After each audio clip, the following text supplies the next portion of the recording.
Hello everybody, my name is François Gauthier. Some of you know me.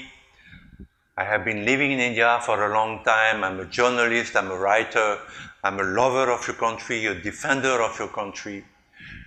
Today again, I'm going to talk about the coronavirus. But I'm going to talk about the three layers of the coronavirus, one upon the other. Two of them are visible for everybody to see, and the third one is invisible. You cannot see it, but it is very, very important. Now, these three layers. The first one is, of course, the virus itself. Now, what do we know about the virus? First, that it originated from China. People today, newspapers and politicians are scared to say Chinese coronavirus. But in the old days, we called the Spanish flu. It killed 40 million people at the beginning of the Second World War, and till 1920, 1922. It originated from Spain. So people even today call it the Spanish flu. So why should we not call the coronavirus the Chinese coronavirus? It came from China. Whether it escaped from a biological lab, as Mr. Trump has accused China, or whether it escaped from a wet market in Wuhan, where live animals are kept one upon the other and slaughtered in front of the customer in very unhygienic condition. So maybe from a bat to humans, we don't know. But it came from China, and China has a great responsibility in it, because it let the world ignorant about this virus. When the Chinese knew about the virus, it did not tell the world, it did not tell the World Health Organization, and it allowed Chinese in China to travel back to United States, Italy, France, and thus infected the whole world.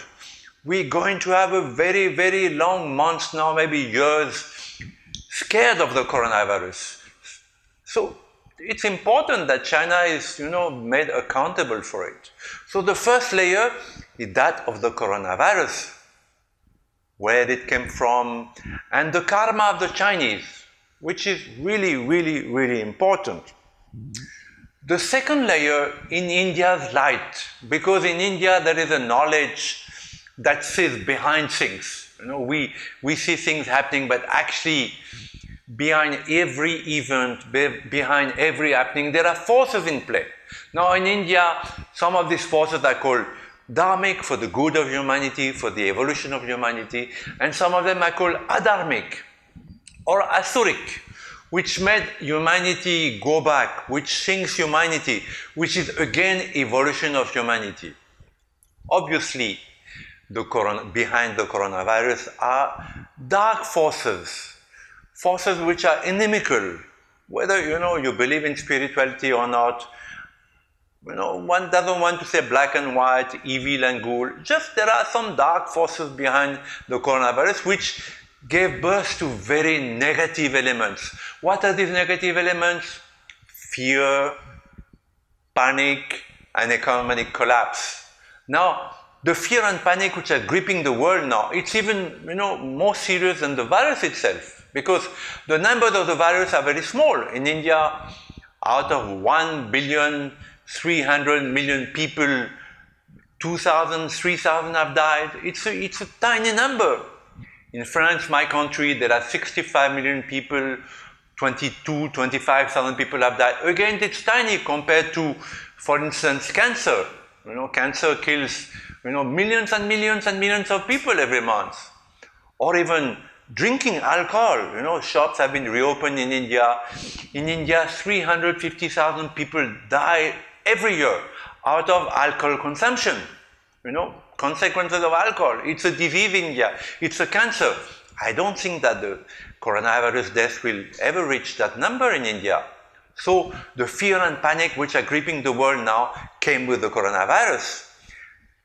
And they were propagated by two elements, two categories of people. One is the media, which had a field day. The media in India, for instance, one day there are 335 people dead, 40 people dead, and these huge headlines. The Times of India says, Oh, today 40 people died in India. Another 100,000 might have died from other causes, road accidents and cancer and heart disease and alcohol-related problems. So the media has propagated fear everywhere in the world, inflated numbers, quoted people who are just catastrophe people, and these catastrophe people are called the allopathic doctors and allopathic scientists. Those who deny yoga, those who deny Ayurveda, those who denied homeopathy, they also had a field day. They're the catastrophe people. Oh, second wave is going to come. Millions are going to die in India. The New York Times, the French Le Monde, CNN have predicted that millions will die of India. Land of poverty, land of slums, land of promiscuity. It has not happened. These are the catastrophe people, the media and allopathic doctors. And they've contradicted themselves. Allopathic doctor first told us, oh, masks are no use, don't wear mask. Now they're telling us, everybody has to wear mask. You have to use them, throw them every day. In France, they manufactured 900 million disposable masks. Can you imagine the waste? You can have a cotton mask and wash it every day and reuse it. So these doctors have said, all contradictory things, vaccines are good, vaccines are not good. Ultimately, it is the huge medicine manufacturers who are going to benefit because the whole world is going to be enforced a vaccine like in China. If you're not vaccinated, then you'll have a red light on your mobile. The drone will see you. The mobile people will see you. You'll be reported. So this is also the dark force behind the coronavirus. And of course, the third one is economic problem for small people, for big people, for companies, for governments. Everybody is half bankrupt today. So this is the second element, the dark Asuric force which is behind the coronavirus and makes it worse than it is. Inflates numbers, scares people, creates panic. Second element. The third element, which is invisible, is maybe this is part of a divine plan. Maybe even the divine, or whatever you call it, the force which is behind, is using these dark forces for a better world.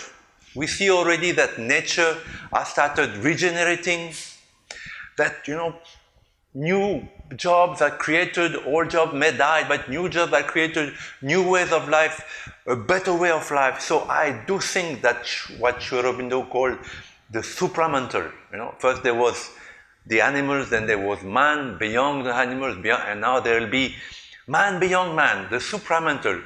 This is maybe the first step, that in spite of all the hardship, there's a divine force behind it which is making ready for a better world, for a supramental world. In this supramental world, India is going to play again a triple role. One, as a spiritual leader, because in these times of coronavirus and also post-coronavirus, where people are still facing fear, panic, anguish, India is providing the tools to overcome this fear. Pranayama, meditation, Hatha Yoga, and the natural medicines that Ayurveda, the most ancient system medical in the world, is providing. Secondly, as a place where the West can relocalize many of the industries that are now in China. Because Western nations like Europe, United States, have realized during these times how dependent they are on China.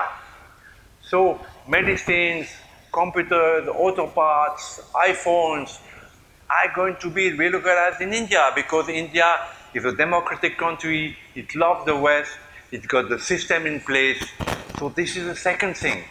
And the third thing, as the Prime Minister of India, Mr. Modi, just said, India is going to become the superpower of the 21st century, economic superpower, political superpower, military superpower, nuclear superpower, the only country in the world that can face China and that can, damn China's thirst for conquering the world.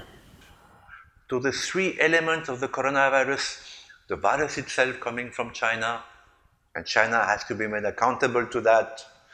The second is the dark force behind the coronavirus, the fear, the panic, economic collapses, which is behind the coronavirus, propagated by the media and allopathic doctors.